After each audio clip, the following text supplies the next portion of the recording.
Buenas tardes. Hola, buenas tardes a todos. Como sabéis, el pasado día 18 de mayo celebrábamos el Día Internacional de los Museos y dábamos comienzo a una semana de intensa actividad que después de la conferencia más tarde va a continuar en el patio del museo para los más pequeños y terminará mañana en el Museo del Vehículo. O sea, una semana, celebrábamos el Día del Museo un día, pero al final se ha convertido en una semana.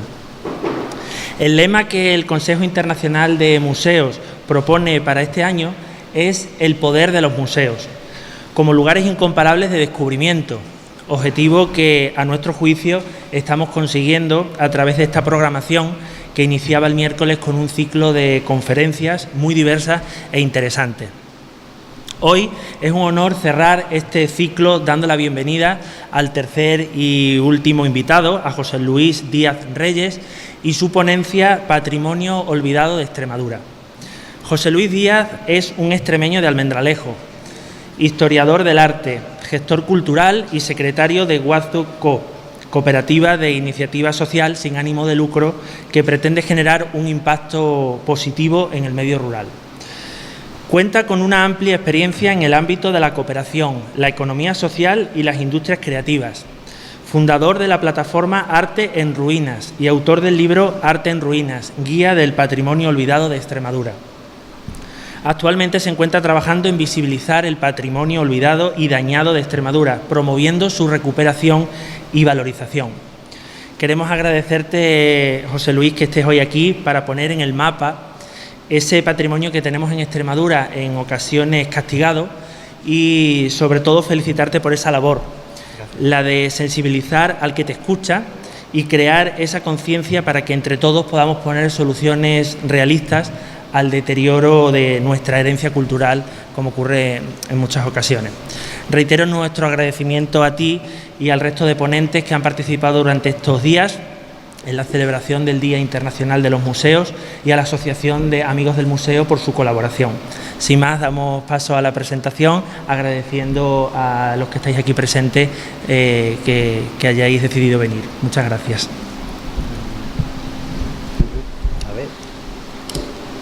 Hola, hola. Si no os importa, me voy a poner de pie porque me muevo mucho y sentado me vuelvo loco. Lo primero, quiero agradeceros el que me hayáis invitado a la concejalía, al Museo de Villafranca, a todas las personas que estáis aquí, por supuestísimo, por venir a pasar un rato, a hablar de patrimonio en ruinas, que siempre es algo muy susceptible, ¿no? Algo que nos toca muy de lleno, porque tenemos muchos casos en Extremadura, ¿no? Así que nada, cuando me hicisteis la invitación pensé en cómo podía hilarlo, ¿no? Cómo podía hacerlo ameno. Sabéis que es un tema duro, ¿no? El patrimonio en ruinas de Extremadura. Así que pensé, en primer lugar, presentarme. Voy a pasar unas diapositivas para que me conozcáis un poquito. Ese señor soy yo. Y como bien ha dicho José María, pues soy licenciado en Historia del Arte. Así que el Día de los Museos es algo también que es algo muy importante para mí. Yo trabajé también en museos. Como curiosidad, cuando estudiaba Historia del Arte, me especialicé mucho en arte contemporáneo. Y fijaros cómo han ido los derroteros de la vida, ¿no? Trabajando en patrimonio. Pero eso, trabajo en las industrias creativas y culturales, muy centrado a nivel europeo, ¿no? Muchas sinergias con otros países, aprendiendo mucho de lo que se hace en el resto de Europa en cuanto a patrimonio, en cómo se trata ese patrimonio olvidado también, es algo muy interesante, os pondré algunos ejemplos. Y bueno, yo soy extremeño de nacimiento, nacido en Almendralejo, criado en Almendralejo, pero fui uno de esos muchos jóvenes que tuve que emigrar fuera de España y en 2014 me fui a trabajar a Reino Unido, ¿no? Yo tenía la esperanza de trabajar en patrimonio, pero trabajé en la hostelería, como la mayoría de la gente joven que nos íbamos. Pero bueno, también fue muy positivo por alguna parte, ¿no? Aprendí muchas cosas, sobre todo del punto de vista que se tenía en Reino Unido con el patrimonio, cómo se trataba ese patrimonio, ¿no? Se le sacaba mucha rentabilidad, no solamente rentabilidad económica, rentabilidad cultural. La gente, los niños y niñas desde muy pequeños aprendían el valor de la cultura y del patrimonio en el colegio, era algo muy importante también, y tenían una visión muy clara del patrimonio. Entonces yo pensaba, ¿no?, cómo podía exportar eso a mi tierra, ¿no? Pensaba mucho en Extremadura cuando estaba en el Reino Unido y pensaba en qué podía sacar de provecho, ¿no? ¿Qué podríamos hacer en Extremadura las personas jóvenes, no solamente las personas jóvenes, a nivel laboral, a nivel de proyectos, porque Extremadura es una tierra muy rica, tiene muchísimos recursos culturales, muchísimos museos, muchísimo patrimonio. Y también es algo muy curioso que tenemos una alta tasa de paro. Es una de las cosas que cuando hablo en Arte en Ruinas siempre hablo mucho, ahora lo enseñaré. Arte en Ruinas nació como ese proyecto que yo necesitaba. Volví a España y necesitaba un proyecto, ¿no? Algo a lo que aferrarme. Así que decidí mirar un poco a mi alrededor, lo que estaba cerca de mi casa primero. Luego os pondré un ejemplo que fue el detonante y es muy interesante, os invito a que lo conozcáis. Pero bueno, pues ¿qué era lo más sencillo para mí? Pues hacer un blog, una página web en la que yo recorriese un poco ese patrimonio, le contase un poco a la gente y que la gente no se quedase solamente en eso, ¿no? Como un profesor te cuenta las cosas, tú lo escuchas y tienes que interiorizarlo, no. Yo quería que la gente dialogase conmigo, me diese pistas de ese patrimonio que yo no conocía, yo le diese pistas a esa gente de qué podían visitar, ¿no? Por supuesto, hago una descripción en el blog de los edificios, muchísimas fotografías, vídeos, pero sobre todo mi experiencia. Yo de lo que más hablo es de mi experiencia en los sitios. ¿Qué he sentido? ¿Qué me ha transmitido el edificio? Mi opinión sobre qué se podría hacer con él. Mi opinión sobre la comunidad de la zona, cómo está tratando ese edificio, que también es muy importante. Así que nada, muchísima discusión en las redes sociales, sobre todo a través de Facebook, Twitter, Instagram, ¿no? Es un sitio muy sano donde se puede discutir. Esta es un poco una imagen del blog.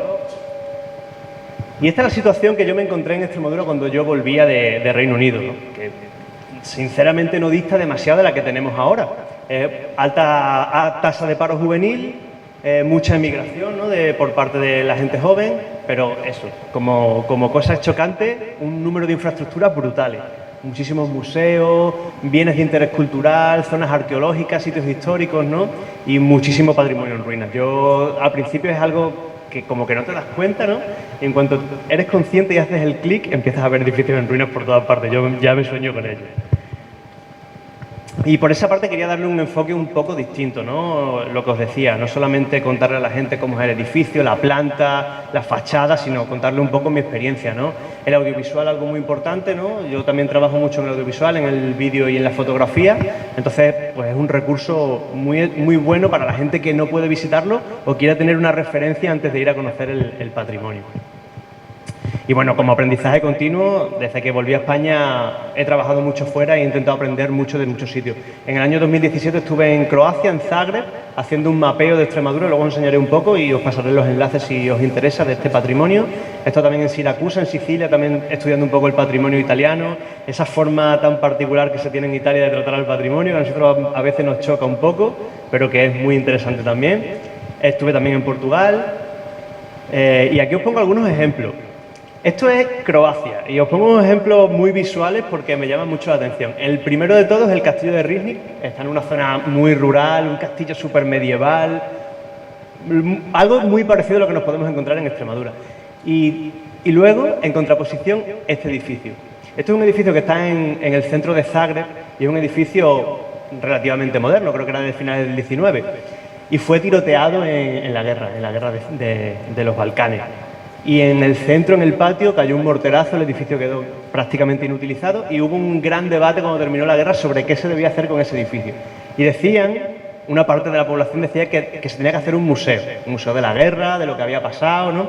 Y otra parte de la población decía que el edificio tenía que quedarse intacto y que el edificio ya era un museo y ya era una imagen viva de la guerra y de lo que había pasado. Y decidieron hacer eso, lo dejaron tal y como está. Si te acercas al edificio, ves los balazos, el morterazo está dentro. Así que es una forma interesante, ¿no?, de contarle algo a la gente, de hacer un museo sin tener que hacer ninguna inversión. De hecho, es un edificio muy visitado, ¿no? De hecho, la parte interior se ha rehabilitado de cierta manera, aunque así por fuera nos parece que está muy en ruina. Es un edificio que es sólido, no tiene ningún peligro y para el visitante es algo muy interesante. Ahí estoy en Siracusa también, un poco en Portugal, algunas zonas en las que he estado trabajando. Y llegar a esta imagen era para mí algo utópico, ¿no? Desde que empecé a hacer algo material, materializar ese trabajo era algo muy complicado, ¿no? Este es un libro que escribí en el año 2019, luego os contaré también un poquillo, pero es un poco para que veáis en lo que he estado trabajando en los últimos años, ¿no? He trabajado mucho en la difusión del patrimonio, en televisión sobre todo, he hecho muchas apariciones en distintos canales y esto lo estaba haciendo mucho antes de la pandemia. Y cuando vino la pandemia, ¿no?, dije, ¿qué hago ahora?, ¿no? Esa fue una pregunta que me surgió, ¿no? A nivel difusión, ¿qué puedes hacer en la pandemia? No podía viajar, no podía ir a ningún lugar patrimonial, me costaba mucho hacer fotografías, ¿no? Entonces el Canal de Extremadura tuvo una idea que la hablaron conmigo y me pareció interesante, que era hacer un programa desde el salón de mi casa, ese es el salón de mi casa. Y hicimos una serie de programas donde hablábamos de muchos de esos lugares de los que yo hablaba en el blog. Entonces, bueno, pues tratamos muchos recursos patrimoniales, poníamos muchos vídeos, yo contaba un poco mi experiencia y fue algo bastante curioso, ¿no? Hacer un programa desde el salón de casa. Me tuvo ocupado también en la pandemia, que era algo importante, ¿no? A nivel mental también. Y nada, bueno, he tenido algunos reconocimientos que siempre es importante, ¿no? El primero me dieron en el año 2018 el premio al mejor blog de viajes de Extremadura, Región Digital, y fue algo muy importante porque ahí estaba casi que arrancando y necesitaba un poco ese empujón, ¿no? Y me vino muy bien. Y el segundo ha sido algo muy importante para mí porque como nosotros que estamos aquí en el sur de Extremadura, Extremadura es una mole tan grande, muchas veces el norte de Extremadura es algo bastante inaccesible, nos parece que está muy cerca, pero son muchas horas de viaje, preparar esos viajes es complicado. Y la Asociación Turismo Norte de Extremadura me dio un premio por reconocimiento por mi trabajo en el norte de Extremadura, así que un placer también grandísimo, ¿no? Y bueno, también os quiero hablar un poco de Raíces. Raíces es un vídeo que lanzamos yo con mis compañeros de Guazo. Guazo es la cooperativa en la que trabajo. Y es una cosa que lanzamos porque nos apetecía, ¿no? Como proyecto. Era un vídeo en el que mezclamos mis imágenes de arte en ruinas, vídeo que yo he ido grabando por toda Extremadura, con la música de mi compañera de cooperativa, Marta Lozano, que es una compositora de música clásica. Intentamos enlazar el folclore extremeño también, la música, algo que estaba un poco desconectado de la gente joven, ¿no? La gente joven ve el folclore extremeño, el folclore en general, como algo un poco lejano e intentamos unirlo. Y de ahí salió un proyecto muy bonito que es de SOPAEX, que es el Desarrollo Sostenible del Patrimonio Extremeño, del que hemos terminado una campaña de crowdfunding hace escasamente un mes, que ha sido muy exitosa y además algo bastante interesante, porque, bueno, luchamos por la valorización del patrimonio a través de la economía social y solidaria, pero es algo muy complicado porque una campaña de crowdfunding siempre la gente necesita algo, ¿no? Una recompensa palpable, que se va a hacer algo, un libro, una película. Y nosotros lo que intentábamos hacer era valorizarlo desde las actividades abstractas, ¿no? Hacer charlas, conferencias, mapeo, ese tipo de cosas que parecía complicado. Fue un riesgo, lo lanzamos y ha sido un éxito, lo hemos conseguido, así que ya en los próximos meses empezamos a hacer un montón de actividades. Os voy a dar, creo que casi que exclusiva de una de las primeras, que es una cosa que me emociona muchísimo, que vamos a hacer unas charlas, conciertos en ciertos sitios de patrimonio en la provincia de Cáceres, y la primera va a ser en la ermita de Santa Lucía del Trampal, que es un edificio para mí, es un baluarte, es muy significativo. Cuando lo conocí cambió un poco el chip también de muchas cosas y hemos conseguido después de muchísimo tiempo intentándolo que Patrimonio nos ceda el interior del edificio para dar esa charla concierto. Así que, como os podéis imaginar, yo estoy muy emocionado, ¿no? de poder hacerlo allí dentro, y esa será la primera de muchas. Y bueno, vamos a hacer un montón de actividades de investigación, divulgación, formación y promoción. Todo por el turismo sostenible, porque la gente se acerque también a Extremadura y la gente que ya estamos aquí intentemos ver esa otra parte del patrimonio, ¿no? El patrimonio, aunque esté en ruinas, tiene unas posibilidades tremendas, ¿no? Y no paro de decirlo. Así que... El MUBI cierra hoy el acto, el conjunto, el ciclo de conferencias con motivo de lo que ha sido y está siendo el Día Mundial de los Museos, que en el MUBI se hace desde el 18 hasta mañana día 21 con diferentes actividades, y dentro de esas actividades, como bien saben, se programa un ciclo de conferencias que la va a cerrar José Luis Díaz Reyes. Él va a hablar del patrimonio olvidado de Extremadura. José Luis, buenas tardes. Muy buenas tardes, ¿qué tal? Bueno, eres un tío polifacético, ¿no? La verdad que sí. No paro de hacer cosas. Tenemos que hablar un poquillo de ti, gestor cultural, bueno, aparte de historiador del arte, ¿no? Gestor cultural y secretario de Guaso Corporation. ¿Qué es Guaso Corporation? Guazo Sociedad Cooperativa es una cooperativa de industrias creativas y culturales. Es la primera cooperativa de iniciativa social sin ánimo de lucro, que es un título un poco rimbombante de Extremadura, pero es una cosa bastante normal en Europa. Nosotros trabajamos mucho en Europa a nivel cultural, Erasmus Plus, proyectos bastante grandecillos, llevamos desde 2017, yo soy el secretario de la cooperativa en este caso. ¿Y cuáles son vuestros objetivos? ¿Qué son los trabajos en los cuales funcionáis? Pues funcionamos mucho a nivel social, el impacto social es lo que intentamos, sobre todo en las zonas rurales como esta de Extremadura, y nos centramos mucho en la cultura, en el patrimonio y la cultura. Lo último que hemos hecho así significativo ha sido The Sopikes, que ha sido una campaña de crowdfunding, pues para un poco, pues eso, para visibilizar el patrimonio en ruinas de Extremadura, un poco centrado también en lo que vamos a hablar hoy en la conferencia. ¿Y vuestra fuente de financiación en este sentido cuáles son? Pues son varias y diversas, desde proyectos europeos financiados por la Unión Europea hasta proyectos propios que nosotros autofinanciamos en ese sentido. También algunos proyectos que llevamos con la Junta, diputaciones, pero intentamos mucho autofinanciar nuestros proyectos. Pero sí que es verdad que en los últimos años, como hemos salido mucho a Europa a trabajar, pues proyectos europeos. ¿Se deja la cultura gestionar o no? Se deja gestionar, la cultura se deja, lo difícil es compaginarlo aquí en zonas rurales, ¿no? Que es súper complicado muchas veces el tener, digamos, un margen de trabajo, pero creo que lo estamos consiguiendo, la verdad. Hablamos lógicamente de un concepto muy amplio, lo que es el concepto de cultura, ¿no? Una cultura que viene de haber sufrido, y como no, la pandemia, ¿no? Totalmente, la pandemia ha afectado mucho a la cultura, pero a pesar de eso, por ejemplo, cuando hablamos de las cooperativas y la gente que trabajamos en cultura, creo que hemos salido fortalecidos y hemos demostrado que somos un sector resiliente. Nos hemos mantenido, hemos aprovechado mucho el que trabajamos mucho a través de internet, las videoconferencias, así que hemos sabido sacarle provecho en cierta manera. Ha sido el revulsivo y el recurso, ¿no? El de las nuevas tecnologías, llamémoslas nuevas tecnologías, para poder mostrar lo que está haciendo en el ámbito de la cultura. Totalmente, yo creo que en ese sentido ha sido positivo. Mucha gente que estaba un poco, digamos que en las zonas rurales que estamos un poco a la cola en la tecnología, en el ponernos en ese sentido, la gente se ha puesto un poco las pilas, ha apretado y se ha adaptado, ¿no? A hacer reuniones vía Zoom, videoconferencias, ese tipo de cosas. Industrias creativas, economía social, fundador de una plataforma llamada Arte en Ruinas. Uh-huh. Arte en Ruinas, digamos que es un proyecto personal que empecé a realizar cuando volví de Reino Unido, que emigré como muchos extremeños y extremeñas, ¿no? En el 2014, y cuando volví necesitaba algún proyecto. Y bueno, pues me di cuenta de muchas cosas, de muchas carencias que teníamos en Extremadura, de una falta de conocimiento tremenda por mi parte la primera, que había muchos edificios en ruinas en mi entorno que yo no conocía y algo que me daba mucha rabia, y bueno, pues intenté aportar mi granito de arena, la cosa fue creciendo, la plataforma web empezó a crecer y bueno, ha derivado en muchísimas otras cosas, la verdad. ¿Ha habido en ese caso un clic, José Luis, con relación a las instituciones, ayuntamientos, diputaciones, juntas, de hecho de cara a poder reconstruir, recuperar esa historia, que a fin de cuentas es la historia y el pasado de un pueblo? Yo creo que sí, yo creo que ha habido algún cambio. Mira, en el 2019 escribí un libro que se llamaba Guía del Patrimonio Olvidado de Extremadura, era una pequeña guía de campo para que la gente conociese, y en ese momento decidí seleccionar los 10 monumentos que me parecían a mí más sangrantes en ese momento, que estaban más olvidados, y luego lo veremos en la charla también, pero de esos 10 monumentos, al menos 5 han tenido acciones positivas, se ha invertido en ellos, se han empezado a restaurar, o sea que por esa parte estoy contento, la verdad. Bueno, luego también hay un patrimonio, en este caso privado, ¿no? Uh-huh. Que igual no está tan bien cuidado debido a lo carísimo que es la rehabilitación de ese tipo de edificios.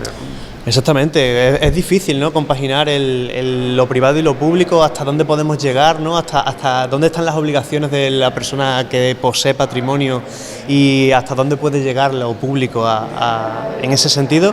Pero creo que la sinergia es bastante... Se están consiguiendo muchas cosas, yo creo que sí. Ha habido casos sangrantes en los últimos años, como Jerez de los Caballeros, la ermita Santa María de Brobales, que es un caso privado que tiraron la ermita, pero a pesar de eso ha habido muchas cesiones de gente privada que ha cedido el patrimonio a lo público, ha habido muchos acuerdos, así que creo que vamos en buen camino. ¿Hay ayudas en este sentido de cara a la recuperación de esos antiguos edificios? Yo creo que sí que hay. Exactamente. Creo que es mucho más accesible a través de lo público, ¿no? Ese tipo de ayuda, pero también, digamos que patrimonio, pues eso, ¿no? A pesar de eso, las personas que poseen patrimonio tienen la obligación de cuidarlo. Es una obligación legislativa, ¿no? Que eso siempre se nos olvida y tienen esa obligación.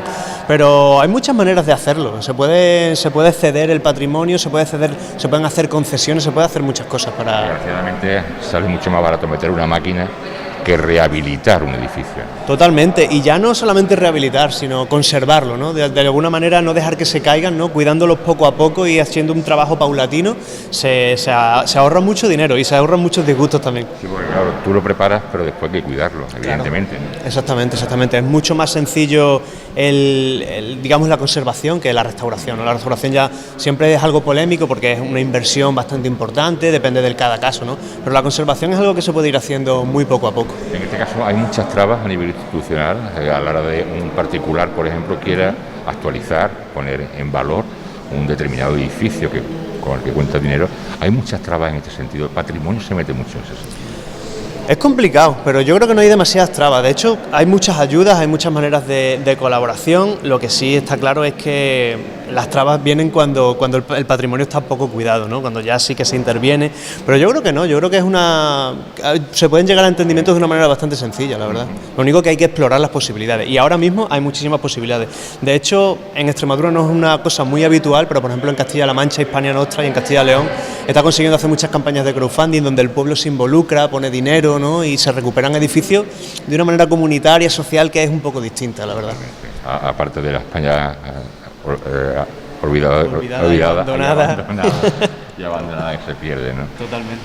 Vas a hablar sobre el patrimonio olvidado de Extremadura. No sé si habrá algún tipo de enfoque a Villafranca, o Villafranca no tiene un patrimonio olvidado. Pues dentro de mi conocimiento de la zona, así no hay ningún caso sangrante, siempre lo digo, ¿no? Cuando hablo, por ejemplo, allí en mi pueblo que es Almendralejo, no siempre digo, aquí en Tierra de Barro parece que tenemos las cosas bastante bien, hay algún castillo, algún caso bastante sangrante, pero aquí en la zona la verdad es que no. En cuanto hablamos nos vamos un poquillo más al norte, ¿no? Y hablamos de Arroyo San Serván, ya sí que hay bastantes ermitas que están en peligro, castillos, ¿no? Sí que siempre hay algunos, ¿no? El de Alange mismo es un caso bastante abandonado de patrimonio, pero bueno, la verdad que en nuestra zona, la verdad que es un caso... ¿Y en el conjunto de la región hay mucho patrimonio olvidado? En la región hay mucho patrimonio olvidado. De hecho, creo que Hispania Nostra en el último registro que hizo, creo que hablaba de 60 edificios en ruinas, y por mi experiencia creo que se duplica, triplica, cuadriplica, incluso quintuplica. Es una cosa bastante más grande. Yo en Arte en Ruinas desde 2016 creo que llevo unos 65 edificios recogidos y vamos, no he hecho nada, solamente rascar la superficie y es mucho más grande. Has hablado de un libro que tienes publicado, no sé si hay algún proyecto en este sentido para un segundo. Me encantaría hacerlo. De hecho, sale la segunda edición porque se agotó muy rápido la primera, salió a través de una campaña de crowdfunding y se agotó muy rápido. Y ahora, a través de la campaña de crowdfunding de Sopike que hemos hecho, hemos conseguido reeditarlo. Va a haber unas copias por ahí que pronto saldrán a la luz. Y en el proyecto está una segunda parte y una tercera también seguro. Gracias, José Luis. Nos quedamos un rato a la costa. Muchísimas gracias, un placer.